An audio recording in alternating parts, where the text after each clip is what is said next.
하나님 말씀 로마서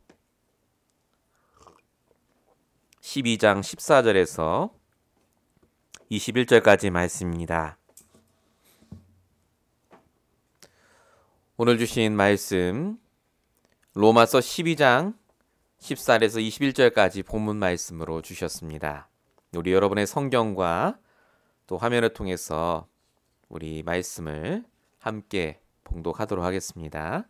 로마서 12장 14절부터 같이 봉독하겠습니다. 너희를 박해하는 자를 축복하라. 축복하고 저주하지 말라. 즐거워하는 자들과 함께 즐거워하고 우는 자들과 함께 울라.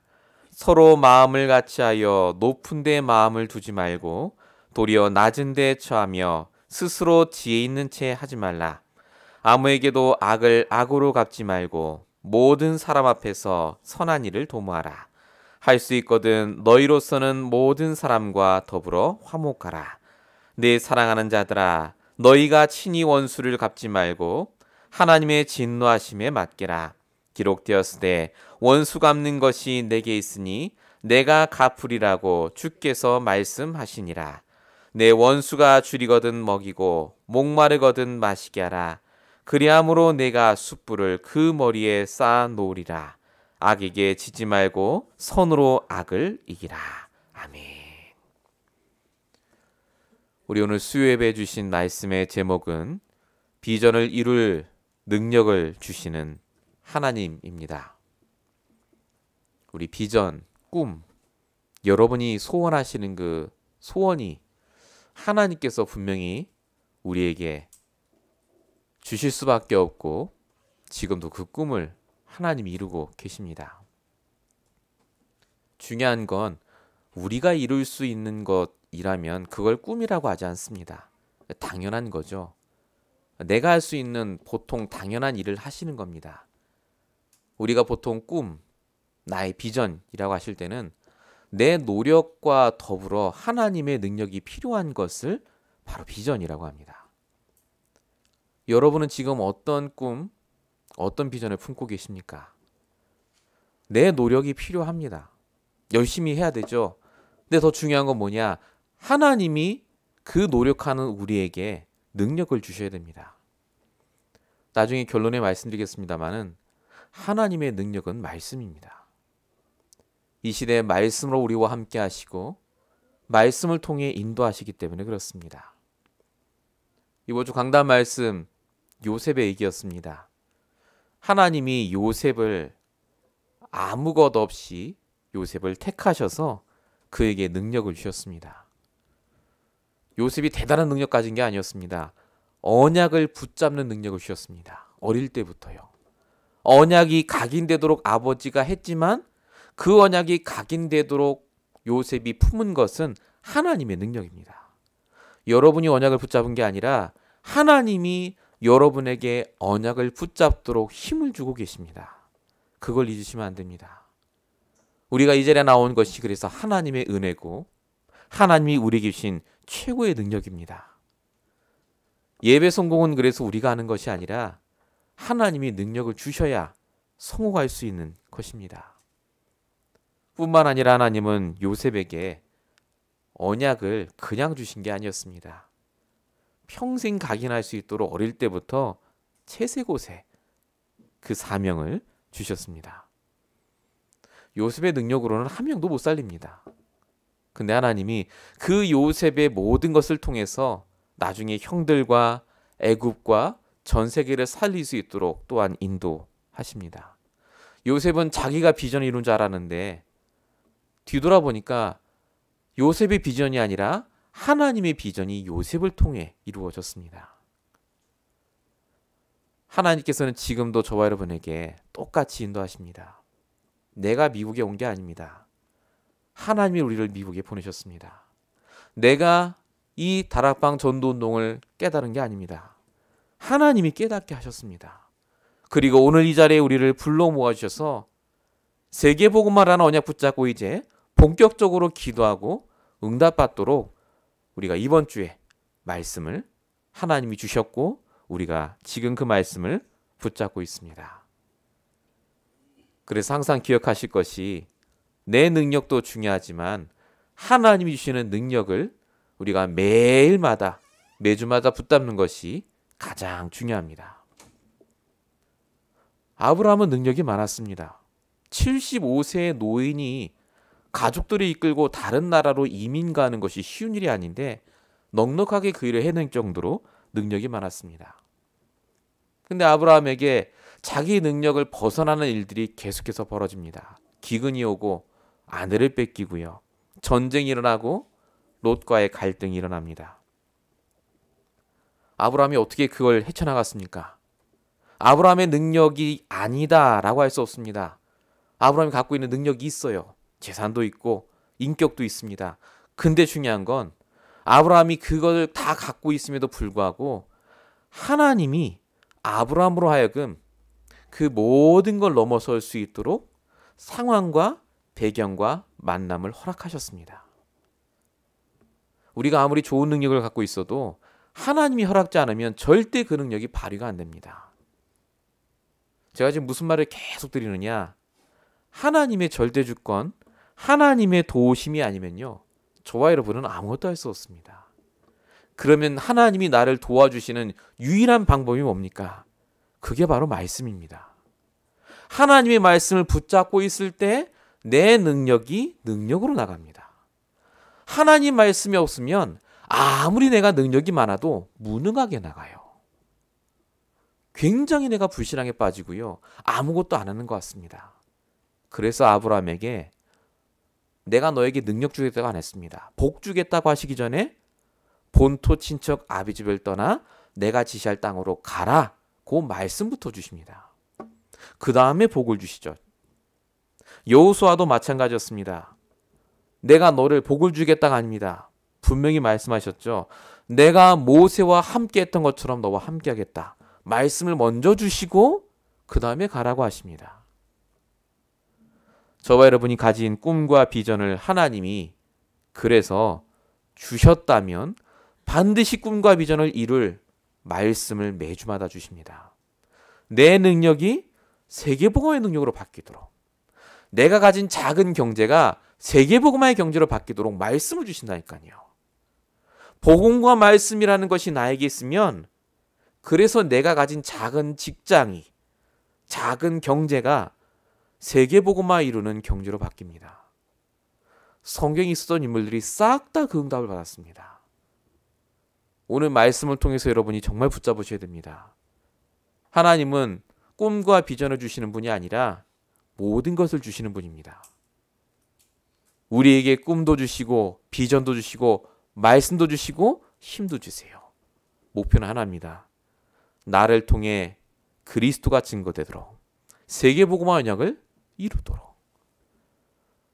오늘 이 자리에 모인 저와 여러분을 통해 반드시 하나님이 세계복음화 언약을 이루실 줄로 믿습니다. 여러분이 가진 그 작은 달란트를 가지고도 하나님은 미국을 복음하실 수 있으세요. 여러분의 모든 불신앙 내려놓으시기 바랍니다. 내 나이, 내 능력, 내 한계, 이 시간에 하나님의 말씀으로 여러분이 힘을 얻으시고 하나님께 주시는 언약의 말씀을 붙잡으시길 축원드립니다. 본론 첫 번째입니다. 하나님은요, 반드시 한 만남을 통해서 하나님의 능력을 먼저 체험케 하십니다. 하나님께서 어떻게 우리에게 능력을 주시느냐? 만남을 통해서 주세요. 만남. 혼자 있을 때는요, 내 혼자 하면 됩니다. 내 수준으로 하면 되니까요. 근데 두 사람 이상 만나게 되면 관계라는 게 등장합니다. 내가 아무리 잘해도 상대방이 만족하지 않으면요, 당연히 내가 당황하고 그 다음 어떻게 해야 될까 계속해서 힘들게 되어 있습니다. 즉, 우리의 한계를 만납니다. 만남을 통해서. 하나님 왜 한계를 만나게 하십니까? 왜 저 사람 만나게 하시죠? 그게 아니라 그 만남과 한계를 통해 하나님의 능력을 구하도록 인도하시는 과정입니다. 나쁜 사람 만나신 게 아니라 하나님의 능력을 진짜 구하라고 기도하라는 사인이에요. 네 능력으로는 그 한 사람 감당하지 못하지 않냐? 그거 깨달으라고 하시는 시간입니다. 세계복음 언약 붙잡은 요셉에게 하나님이 주신 만남 중의 만남이 보디발과의 만남입니다. 보디발이 착한 사람이 아니죠. 하나님이 창세기 39장에 팔려가게 하십니다. 형들을 통해서 요셉의 능력을 넘어서는 일입니다. 노예로 팔려가서 거기서 있는데 중요한 건 요셉이 보디발과 만나지 않았으면 절대 이걸 몰랐을 거예요. 그게 뭐냐? 창세기 39장 2절 여호와 하나님이 함께 하시는 형통함의 축복. 여러분, 만남을 통해서 우리가 깨달아야 될 제일 첫 번째 게 뭐냐? 형통함의 축복입니다. 하나님이 함께 하시니까 보디발 같은 사람을 만나도 형통해요. 괜찮아요. 상관없게 됩니다. 세계복음할 능력 이전에 하나님이 반드시 만남을 통해서 우리에게 뭘 주시느냐? 형통한 자의 축복을 깨닫게 하십니다. 여러분의 만남이 형통한 자의 축복을 두고 기도하라고 주시는 사인입니다. 감옥에 가도 괜찮고 옥에 있어도 괜찮고 바로왕 앞에 서도 괜찮다니까요. 형통하니까. 그냥 형통한 게 아닙니다. 하나님이 나와 함께하는 형통을 이때부터 체험합니다. 진짜 하나님의 능력, 하나님이 함께 하시는 능력, 형통함의 비밀. 이 능력이 여러분의 능력이 되시길 축원드립니다. 두 번째입니다. 다윗이 사울과 만납니다. 사울과 언제 만나냐면 골리앗 만날 때 만난 게 아니라 사무엘상 16장 23절에 만납니다. 골리앗 만나기 전에요. 여기 보시면 여러분 너무 잘 아시지만 다윗이 수금을 켤 때 사울 왕에게 있던 악신이 떠나갔다. 이런 장면이 나옵니다. 우리가 보통 이 장면을 찬양할 때 악신이 떠나간다를 인용할 때 이 구절을 씁니다. 근데 중요한 게 있습니다. 다윗이 이때 영적인 체험을 한 거예요. 영적인 체험. 내가 하나님과 함께하는 비밀 누리고 수금만 켰는데 저 사람에게 붙어있던 귀신이 떠나가는 걸 본 겁니다. 영적인 체험을 하고 하나님의 역사를 체험하고 나니까 나중에 골리앗 만났을 때 뭐라고 하느냐? 내가 저 인간 앞에 가서 오늘 하나님이 살아계심을 증거하겠다라고 당당히 얘기합니다. 하나님이 사울왕 만나게 하셔서 이상한 경험하게 하셨어요. 악신이 떠나가고 나중에 골리앗 만나고 나쁜 만남인 것 같은데 하나님은 다윗에게 사람을 통해서 영적인 체험을 하게 하시고 결국 나중에 다윗이 어마어마한 왕이 되도록 아들 압살롬에게 쫓겨다녀도 괜찮을 만큼 하나님은 다윗에게 능력을 주십니다. 꼭 기억하십시오. 형통함의 비밀 하나님이 주십니다. 만남은 나로 하여금 하나님과 함께하는 형통함을 체험케 하는 기회예요. 여러분 만남은요. 영적인 사실을 체험할 기회입니다. 저 사람 하나님 없으니까 저렇게밖에 생각 안 하는구나. 저렇게밖에 말을 못하는구나. 너무 안타깝다. 라고 체험할 중요한 기회입니다. 세 번째입니다. 만남은 어떤 기회냐? 만남은 내 능력을 다 내려놓을 기회입니다. 엘리야와 이세벨과의 만남이 그렇습니다. 엘리야는 능력의 선지자죠. 능력이 많았습니다. 불도 내리고 어마어마한 열심히 특심인 사람. 근데 그 사람이 자기 능력보다 더 능력 많은 사람을 만나버렸습니다. 그게 이세벨이죠. 이세벨이 죽이겠다고 쫓아오니까 엘리야가 죽겠다고 합니다. 다 아시죠? 죽여달라고 합니다. 하나님이 왜 엘리야에게 이세벨의 사건을 허락하시느냐? 왜 만나게 하시느냐? 네 능력 내려놓고 말씀 붙잡으라고요. 하나님은 만남을 통해 뭘 깨닫게 하시냐면요. 내가 하는 인간관계, 내가 하는 말의 행위가 아니라 오직 하나님의 말씀만 붙잡도록 그 만남을 허락하십니다. 엘리야가 이때 붙잡은 말씀이 뭐라고요? 바알에게 무릎 꿇지 않은 7천제자 엘리사. 열왕기상 19장 18절에 적혀 있습니다. 이세벨이 아니었으면 엘리야는요 계속해서 내 능력 갖고 합니다. 내가 열심히 해야 돼요.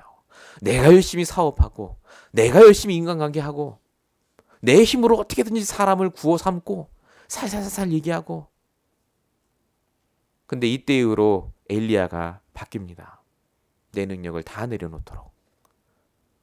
마지막 한 번 더 보시면요. 하나님은 만남을 통해서 철저히 우리를 무능자로 깨닫게 하십니다. 정말 안 되는 쪽으로 계속해서 인도하실 때도 있어요. 그게 바울과 그리스도의 만남입니다. 여러분, 바울은요, 그리스도 만나고 쫄딱 망한 사람입니다. 진짜 되는 일 없었어요. 바울이 그전에는 엄청나게 잘 나갔습니다. 근데 바울이 그리스도 만난 다음에, 복음 만난 다음에는요, 되는 일이 없습니다. 매도 맞고 감옥에도 가고.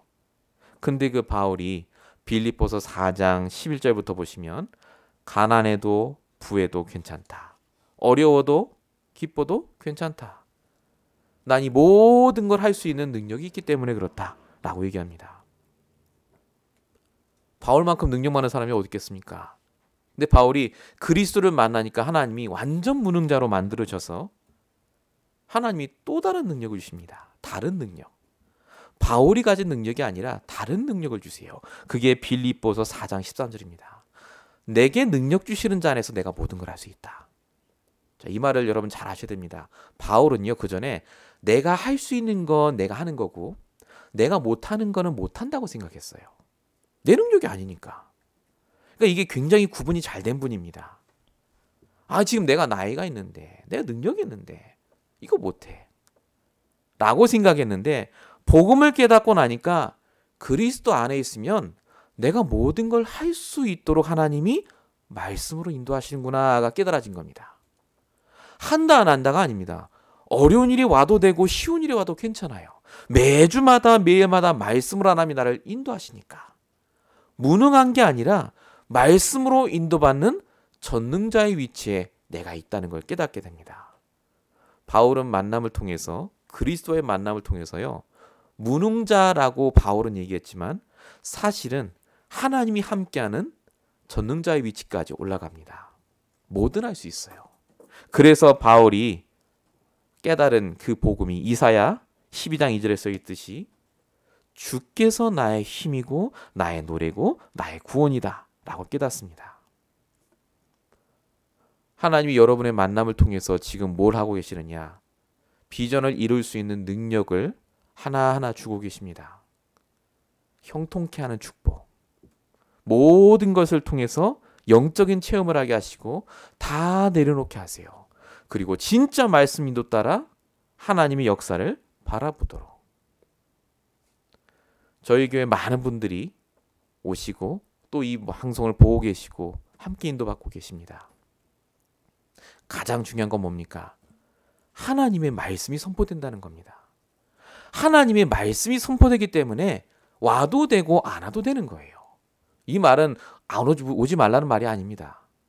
저와 여러분이 정말로 하나님과 함께하는 비밀을 누리고만 있으면, 정말로 하나님이 주시는 능력을 내가 날마다 붙잡고 있으면 반드시 하나님이 세계보안 능력으로 역사하십니다. 제가 못 올렸는데요. 이번에 캐나다 집회 때 또 유목사님이, 우리 장로님도 몇 번 얘기하셨는데 저도 그 얘기 들었거든요. 3년. 3년 후에. 아직 2년 됐습니다. 저희가 6월 19일 날 저희가 주일 날 처음 예배를 드렸는데 3년 후에 이 자리가 꽉 차느냐?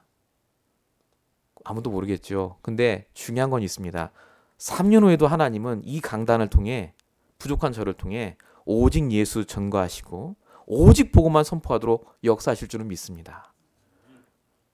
그렇기 때문에 우리 교회는 세계복음화 교회가 맞습니다. 다른 거 안 하고 말씀 전하고 기도하고 내 현장에 정말로 복음 필요한 자에게 복음 증거하는 그 일을 한다면 하나님께서 무엇을 더 바라시겠습니까?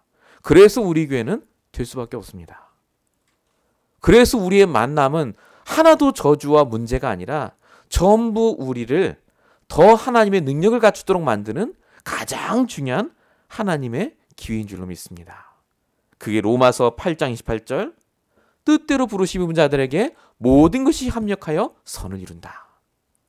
여러분의 모든 만남이 우리 교회와 여러분의 인생을 바꾸시는 줄로 믿습니다. 그래서 어떤 만남도 여러분 넘어가지 마세요. 그 만남이 상처가 되고 내게 힘든 일이 아니라 하나님의 능력을 내가 체험할 기회요. 그 능력을 내 것으로 만들 기회로 하나님이 바꾸신 줄로 믿습니다. 꼭 이 축복을 받으시기 바랍니다. 본론 두 번째입니다. 문제와 갈등을 통해서도 하나님은 분명히 능력을 주십니다. 문제와 갈등의 가장 중요한 것은 아까 처음에 말씀드렸던 만남과도 관계가 있는 말입니다. 즉 사람을 통해서 옵니다. 사람을 통해서 문제와 갈등이 오면 반드시 어떻게 되느냐? 낙담하시게 되고 주저앉게 됩니다. 근데 하나님은 언약을 이루시는데 가장 방해가 되는 인간관계부터 먼저 해결하세요. 반드시. 그게 오늘 로마서 12장 말씀입니다. 오늘 로마서 12장 말씀이 인간관계에 대한 얘기입니다. 혹시 인간관계에 내가 뭔가 좀 걸린 게 있다 하시면 오늘 말씀을 잘 들으시기 바랍니다. 오늘 본문 2절에 보시면요.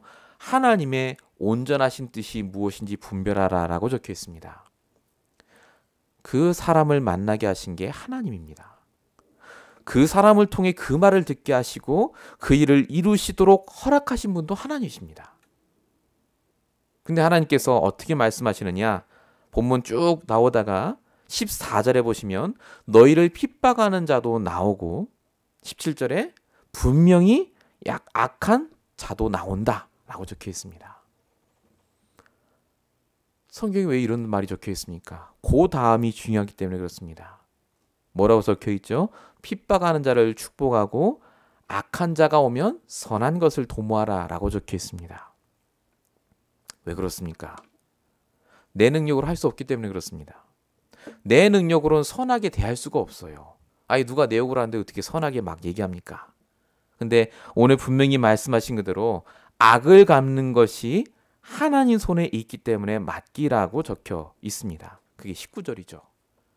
하나님께서는 저와 여러분의 능력으로 할 수 없는 인간관계를 허락하셔서 그 인간관계를 통해서 하나님이 하신 일을 보도록 분명히 역사하십니다. 분명히 오늘 말씀 주셨다시피 하나님이 하신다라고 적혀 있습니다. 신경 쓰지 말고 네가 할 것을 분명히 하라는 말이 21절에 악에게 지지 말고 손으로 악을 이기라는 말입니다. 손으로 악을 이기란 말은 잘 대주란 말이 아닙니다. 손으로 악을 이기라. 뭐가 선이죠? 말씀 가진 내가 선이라고요. 말씀으로 나를 살리고 있는 게 선입니다. 그러면 악에게 지지 않게 돼요. 아무리 그 사람이 뭐라고 해도 상관없게 됩니다. 이 축복을 꼭 받으시기 바랍니다. 저와 여러분이 나를 살리고 있으면요. 어떤 사람도 감당할 수 있도록 하나님이 말씀을 주십니다. 가끔씩 제가 여기 와서 이렇게 사역하다가 만난 분들이 있습니다. 그리고 이렇게 왔다 갔다 하면서요. 예전에 임마을 난가주기에 있을 때도 사역한 분들 제가 많이 있거든요. 다락방 현장도 있고 있습니다. 근데 그분들 가운데 저한테 이렇게 험한 말하고 나간 분들도 계세요. 난가주기에 있을 때. 다 똑같다면서 나간 분도 계시고 제 욕을 하진 않았습니다만은 교회에 막 얘기하고 나간 분도 계세요. 그러면요. 제가 일단 그분들한테 죄송합니다. 그러고 이제 빠이빠이 했거든요. 다. 근데 신기해요. 그분들하고 예전에 다락방 했던 장소를 싹 지나가잖아요. 축복이 안 나오고 왠지 모르게 힘든 생각이 들어요. 인간 잘 살아보자 싶고. 신기합니다. 몇 년이 지났는데요. 거기를 지나가면 아까도 지나갔거든요. 막 다락방 했던 생각이 나면서 말씀 들을 때는 그렇게 은혜 받고 좋다면서 조금 힘들어서 나갔거든요. 그분도. 제가 갑자기 지나면서 그 생각이 갑자기 드는 거예요. 또 그 인간 좀 잘 사나 보자. 뭐 나가서 잘 될까 싶고 하나님 분명히 저주하실 거야. 막 그 생각도 들고. 우리도 모르게요. 만남을 통해서 특별히 나에게 악하게 대하고 뭔가 모르게 나에게 손해를 입힌 사람에 대해서는요. 왠지 모르는 상처가 다 깔려 있어요. 그게 하나님의 능력을 체험하는 데 방해가 됩니다. 제가 항상 기도하는 것 중에 하나가 그래서요. 저 때문에 시험에 들거나 아니면 제가 상처를 입고 했던 모든 인간관계를 통해서 하나님의 계획을 깨닫게 해달라 계속 기도합니다. 오늘 여기 써있듯이요. 악에게 지지 않기 위해서 제가 말씀으로 저를 먼저 살려요. 계속해서. 아까 제가 그 생각을 했다가 다시 이렇게 오다가 그래 걔도 그래도 복음을 들었고 하나님 계획 속에 있으니까 언젠가 만나면 내가 복음을 다시 한번 전해야 되겠다. 이 생각도 들고요. 우리에게 왔다가 안 오신 분들도 꽤 많습니다. 생각하면요. 많은 생각이 들어요. 근데 중요한 건 뭐냐. 그 모든 분들을 하나님이 분명히 지금 붙잡고 계시거든요. 중요한 건 뭐냐? 그분들을 보는 내가 중요해요. 내가. 그분들은 그분들이고 하나님이 하실 거고. 중요한 건 그분들을 보는 내가 마음에 정말 편안하고 정말 복음으로 행복하고 내가 진짜로 하나님 주시는 말씀으로 오늘 내가 충분하다면 그분들이 어떻게 되든지 간에 하나님께서 역사하실 거 아니겠습니까? 자꾸 나도 모르게 그 생각하고 다른 데 신경을 쓰다 보면요. 나도 모르게 다 무너져요. 영적인 상태가. 아이고 그 인간들 잘 되나 보자 싶고. 그 생각할 때 우리가 정말 편안하겠습니까? 아니거든요. 정말로 우리가 이 시간에 하나님의 능력을 체험해야 되는데 제일 중요한 게 뭐냐? 하나님의 능력을 체험하는 걸 막는 사단이요. 꼭 사람을 통해 막아요. 사람.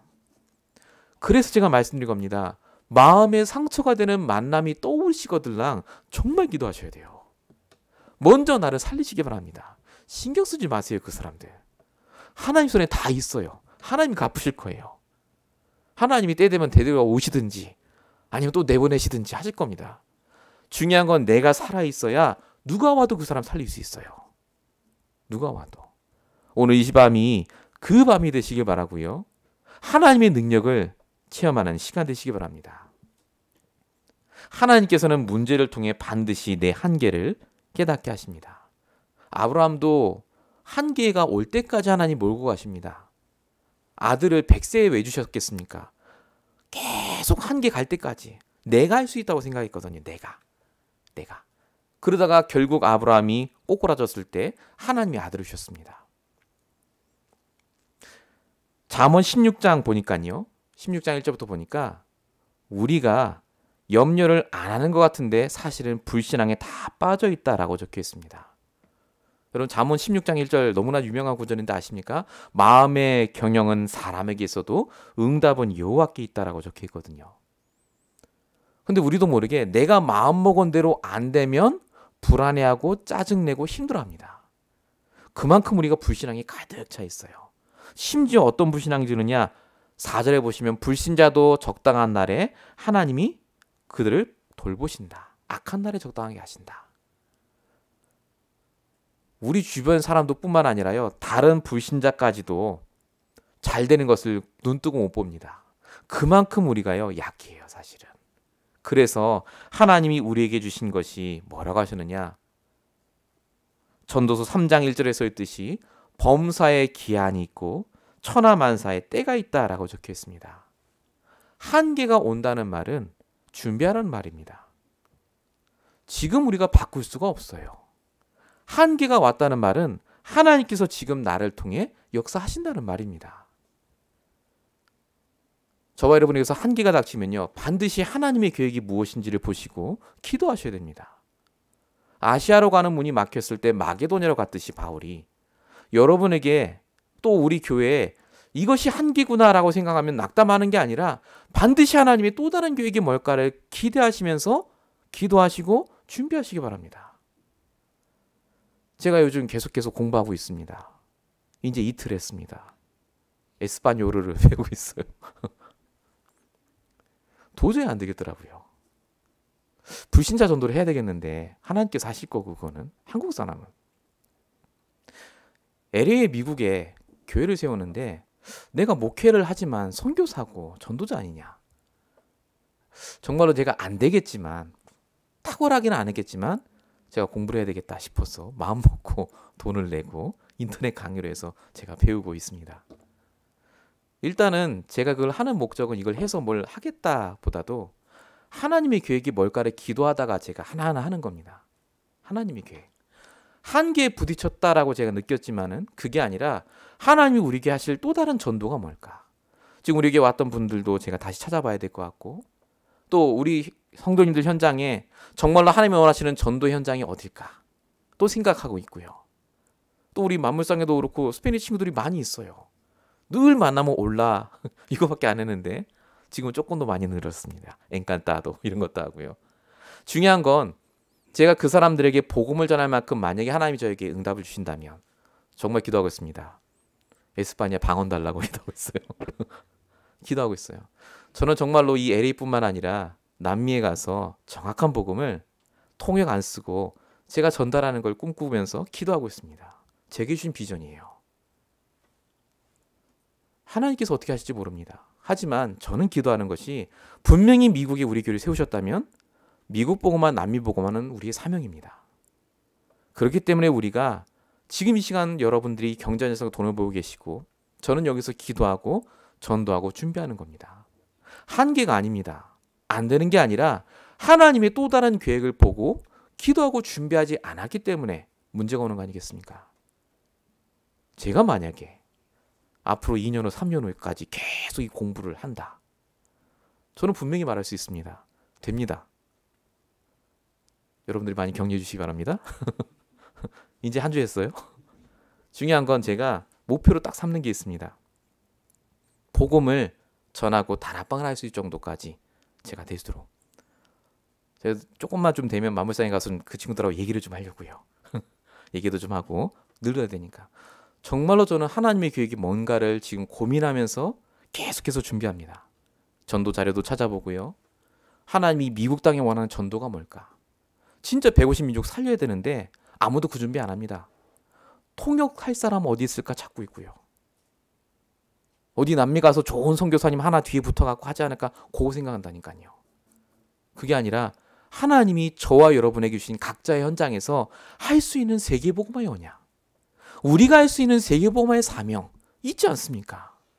우리가 그걸 두고 지금부터 기도하면서 응답받아야 될 줄로 믿습니다. 한계가 아닙니다. 하나님이 능력을 주시는 중인 줄로 믿습니다. 하나님은 우리의 불신앙도 사용하십니다. 우리의 동기, 우리의 불신앙을 하나님은 능력으로 바꾸십니다. 자, 아브라함이 창세기 18장 13절에 아들을 주겠다고 하니까 사라가 피식 웃었죠. 그때 하나님이 뭐라고 얘기하십니까? 창세기 18장 14절에 여호와께서 능하지 못한 일이 있겠느냐 라고 언약을 주십니다. 불신앙했어요. 애기가 생기겠어 했습니다. 근데 하나님은 능하지 못한 일이 없다라고 말씀을 주시고 진짜 아들을 나중에 주셨습니다. 하나님이 보여주세요. 말씀을 주시고 말씀대로 인도하십니다. 우리가 불신앙하는 것조차도 하나님은 말씀으로 바꾸시고 그걸 응답하십니다. 술 맡은 관원장 야곱이 얘기합니다. 당신이 나가시거든 나를 생각해달라. 창세기 40장 14절에 써 있죠. 그런데 요셉이 이 말을 한 이유는 불신앙입니다. 안 꺼내주실 것 같아서 하나님이. 내가 여기서 영영 감옥에서 죽을까 봐 불신앙입니다. 근데 하나님이 그 불신앙을 바꾸십니다. 바꾸셔서 결국은 하나님이 요셉을 총리로 만들어주시죠. 불신앙해도 괜찮다가 아닙니다. 반드시 우리가 불신앙하면 하나님은 말씀을 통해 바꾸세요. 응답으로. 동방의 의인 욥도 마찬가지입니다. 욥도 하나님을 나중에는 저주하고 내가 잘못한 게 없는데 왜 하나님 나에게 이런 일을 주시냐고 막 불신앙합니다. 근데 하나님이 욥에게 얘기하시죠. 제가 저번에 말씀드렸습니다. 내가 천지 창조를 할 때 너는 어디 있었느냐라고 물어보십니다. 너가 참 교만하다. 네가 하늘의 달과 별과 이 별들이 움직이는 걸 네가 정말 아느냐?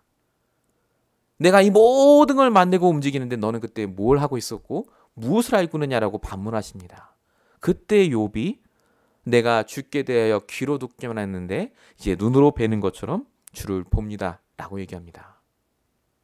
불신앙을 하면 하나님이 응답하세요. 여러분 기도만 하면 응답하시는 게 아니라요. 말씀 안에 있다면 이게 전제입니다.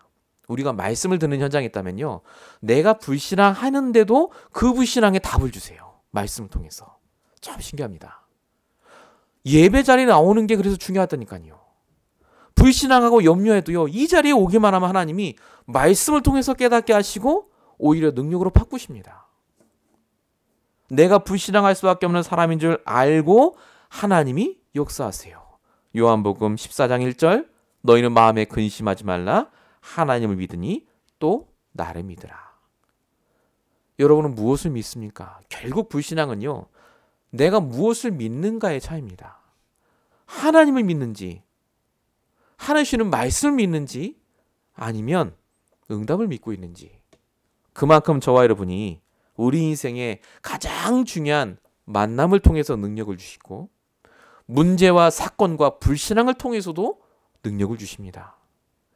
쉽게 말씀드리면 우리의 인생 자체가요. 24시간이 하나님의 비전을 이루기 위해서 우리를 통해서 하나님이 우리에게 능력을 매주마다 매일마다 매 시간마다 쏟아붓고 계세요. 하나님의 능력을. 나만 모를 뿐이에요. 나만. 문제라고 생각해요.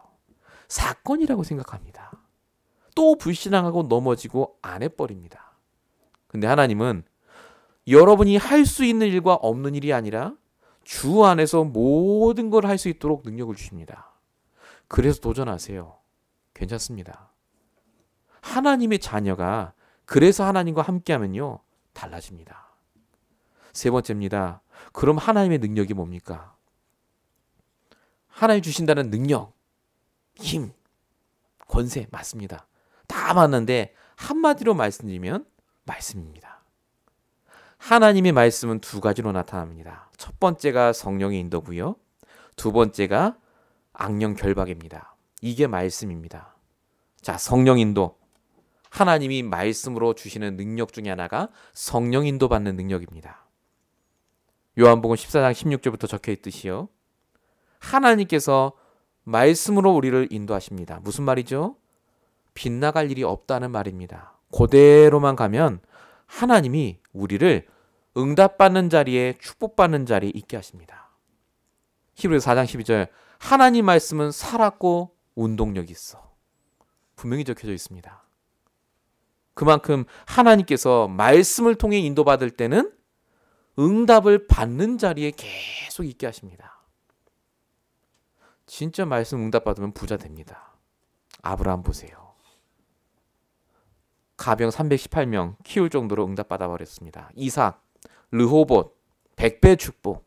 야곱 보세요. 이스라엘 못 쫓아옵니다.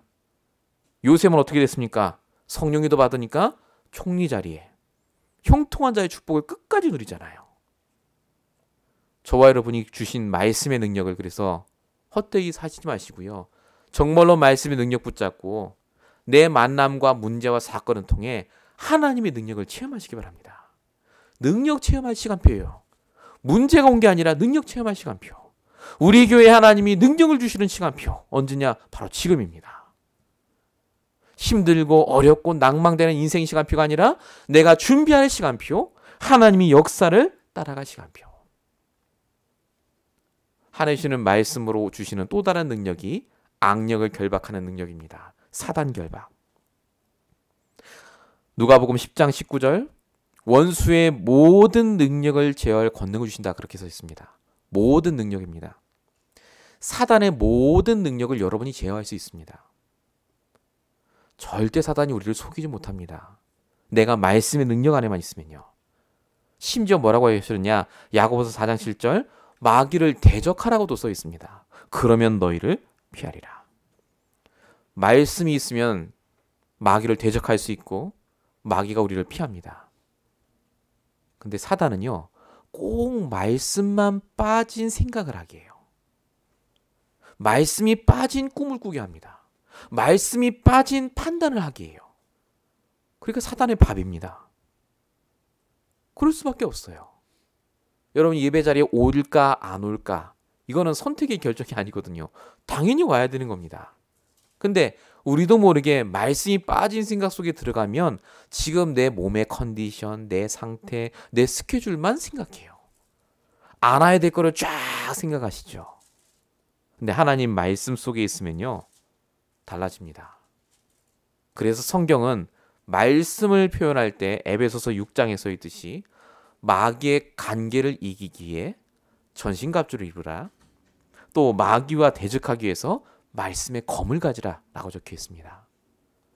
날마다 말씀을 통해 인도받는 것이 그래서 하나님이 우리에게 주신 능력 중의 능력입니다. 성령 인도와 사단 결박. 이 두 가지만 하면 우리는요 절대 실수 안 합니다. 생각해 보세요. 내가 성령 인도를 잘 받고 시험들 일이 오고 이런저런 사람이 이런 말을 저런 말 해도 내가 속지 않고 오히려 말씀으로 대적한다면요. 우리를 막을 사람이 누가 있겠습니까? 절대 없습니다. 하나님께서 그렇게 우리 교회를 인도하시고 저와 여러분의 인생을 인도하고 계십니다. 그래서 하나님은요. 반드시 역사하세요. 말씀 따라 인도받으시면 됩니다. 좀 있으면 어른이 수련회를 하는데요. 시간이 좀 많이 갔습니다만은 예전에 어린 수련회 인도하시는 그 헬렌 전사님이라고 계십니다. 뚱뚱하시고 계세요 이렇게. 그분이 이제 잘 아셔서 예전에 저한테 제가 여기 왔을 때 저한테 목사님이 나중에 교회가 부흥되시면 목사님이 나중에 어린이 여름 수련회 강사를 해주셨으면 좋겠대요 저보고. 제가 저에게도 아직 힘든데 제가 시간이 없을 것 같은데 아니라는 거예요. 목사님 같으면 벌써 이렇게 여기서 한 몇 년 하시면 빨리 부흥이 될 거라고. 하나님 역사하실 거라고. 아이들도 많아질 거니까 목사님께서 다 앞장서셔갖고 이 서부 지역의 어린이 사역을 이끌어달라면서 막 저한테 얘기하시는 거예요.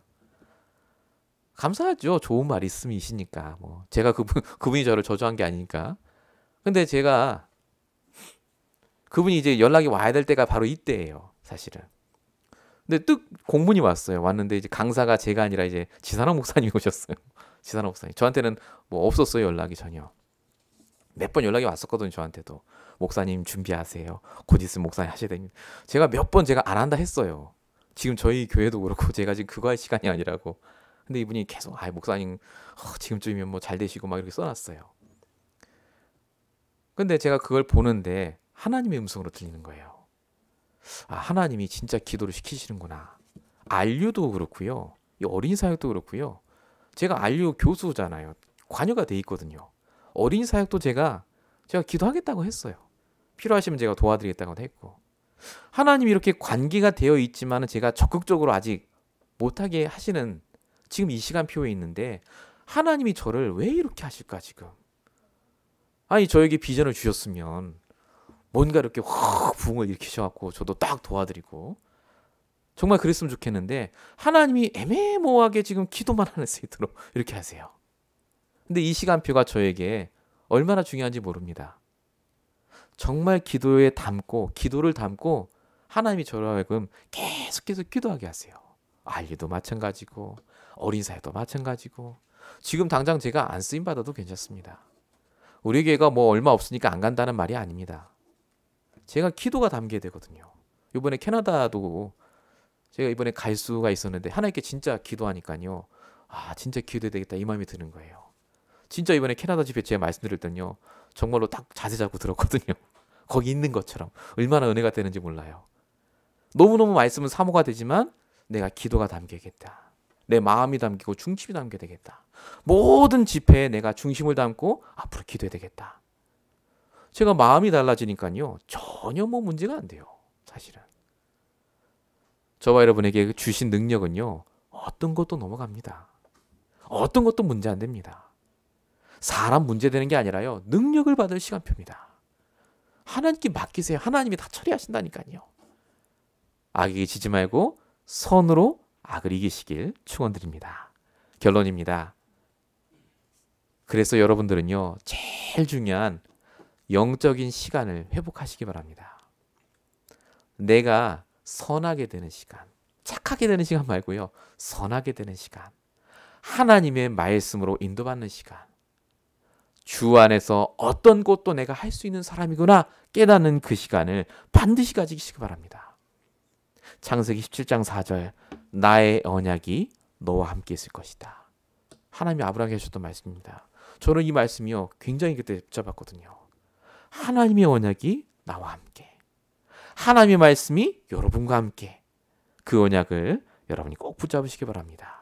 두 번째입니다. 만남, 문제, 갈등은 하나님의 능력을 체험할 시간표이고요. 하나님의 능력을 내 것으로 만들 시간표입니다. 하나님의 능력이 여러분의 능력입니다. 전능자의 형상으로 정복자의 권세로 창세기 1장 20절 28절의 능력을 하나님이 지금 여러분에게 주고 계십니다. 다스리고 정복하고 속지 마시기 바랍니다. 하나님은 우리 편이에요. 말씀 가진 자 편이지 절대 말씀 없는 자의 편이 아닙니다. 하나님은 말씀대로 인도하시지 사람 생각대로 인도 안 하신다니까요. 속지 마세요. 말씀대로 우리에게 이끌고 계십니다. 말씀대로 여러분 인생을 이끌고 계세요. 말씀대로 여러분의 산업도 세계복음화선으로 이끌고 계신 줄 믿습니다. 요셉이 가졌던 비전, 세계복음화. 이제 우리 교회에서 세계복음화에 대한 얘기를 많이 할 겁니다. 세계복음화. 내게 주신 세계복음화의 언약. 이제 붙잡고 본격적으로 기도하시고 응답받으시기 바랍니다. 결론 중에 결론 세 번째입니다. 그래서 복음 가진 자의 능력이 뭐라고요? 하나님의 말씀이라고요. 하나님의 말씀. 지금까지 말씀 잘 인도받으셨습니다. 말씀 따라오셨어요. 이제는 말씀에 생을 거시기 바랍니다. 이제는 말씀 붙잡고 본격적으로 기도 운동하고 전도 운동할 시간표가 왔습니다. 우리 수요일마다 모이던 모임이 지금 잠깐 중단됐는데 수요일 날 본격적으로 다시 기도 모임부터 시작할 겁니다. 다시 정말로 우리가 모여서 함께 기도하고 정말 우리가 찾아갈 사람 찾아가고 정 안 되면 나가서 정말 복음 증거하는 교회로 우리가 바뀌어야 됩니다. 전도지 뿌리는 교회 말고요.